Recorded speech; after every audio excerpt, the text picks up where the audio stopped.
జర్మనీలో బీచ్ లేదు కాబట్టి బీచ్ లాగా ఫీల్ ఇచ్చే ఒక లేక్ దగ్గరికి వెళ్తున్నాం. ఈ లేక్ ఒక 10 కిలోమీటర్ల వరకు ఉంటుందంట. ఇక్కడ ఇంటి పైన ఎవరో కోడి బొమ్మను పెట్టారు. అసలు ఈ లేక్ లో వాటర్ ఎలా ఉంటుంది, ఏం యాక్టివిటీస్ చేయొచ్చు అనేది ఈ బ్లాగ్ లో చూసేయచ్చు. వీడియోని ఎండ్ వరకు స్కిప్ చేయకుండా చూసేయండి. దుబాయ్ లో ఆర్టిఫిషియల్ ఐలాండ్స్ ఉన్నట్టు ఇక్కడ ఆర్టిఫిషియల్ లేక్స్ ఉన్నాయి.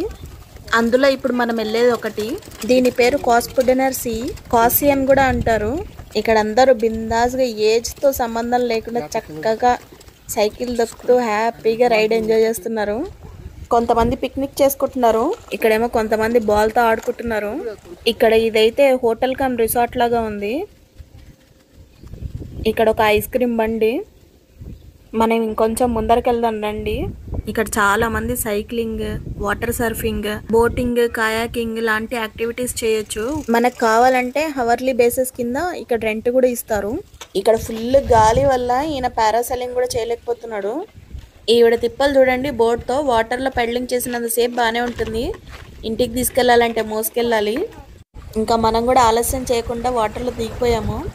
ఇంత ఎండ ఉన్నా కానీ చల్లటి గాలి అండ్ వాటర్ అయితే ఐస్ వాటర్ లో ఉన్నాయి. చల్లటి నీళ్ళలో నా కాళ్ళ కింద బోల్లేడని రాళ్ళు. ఇలా నడుస్తూ ఉంటే పోతాయి ఒంట్లో ఉన్న నొప్పులు. గంగా నదిలో నీళ్లు ఎంత చల్లగా ఉంటాయో అంత చల్లగా ఉన్నాయి. చూడొచ్చు ఎంత క్లియర్గా ఉన్నాయో వాటర్.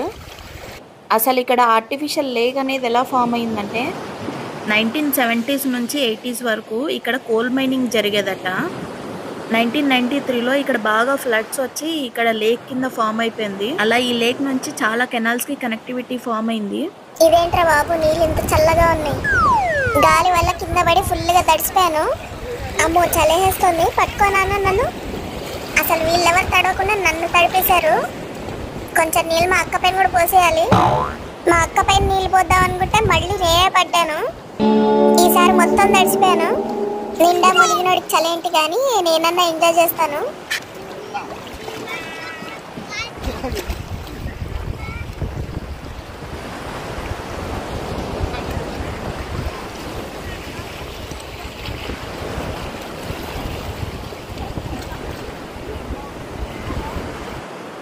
మా అక్క ఏంటో ఇక్కడ క్యాట్ వాక్ నడిచినట్టు నడుస్తుంది. కింద పడిందంటే మొత్తం తడిసిపోతుంది.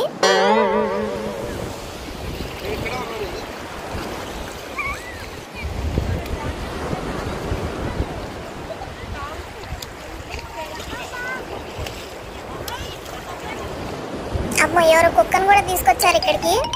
దీని నుండి దూరంగా వెళ్ళిపోవాలి.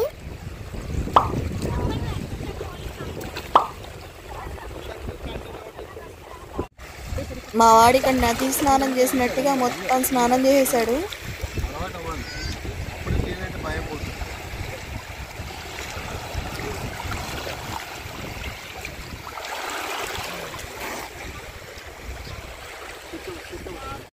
ఇక్కడ మనకున్న ఫ్రీ టైంని ఎలా యూటిలైజ్ చేసుకోవాలో అనేది తెలిస్తే చాలు. మన చిన్ననాటి జ్ఞాపకాలు కూడా గుర్తొస్తాయి. ఇక్కడ పిల్లలు కైట్ ఎగరేస్తున్నారు. మన దగ్గర ఎక్కడ జనాలు ఉంటే అక్కడ బిజినెస్ స్టాల్స్ ఉంటాయి. ఇక్కడైతే అవేవి లేవు. ప్రశాంతంగా ఉంది, ఏదో ప్రైవేట్ స్పేస్ ఇచ్చినట్టుగా. మీరు కనుక ఛానల్ని ఫస్ట్ టైం చూస్తున్నట్టయితే ప్లీజ్ వీడియోని లైక్ చేసి సబ్స్క్రైబ్ చేసుకోండి.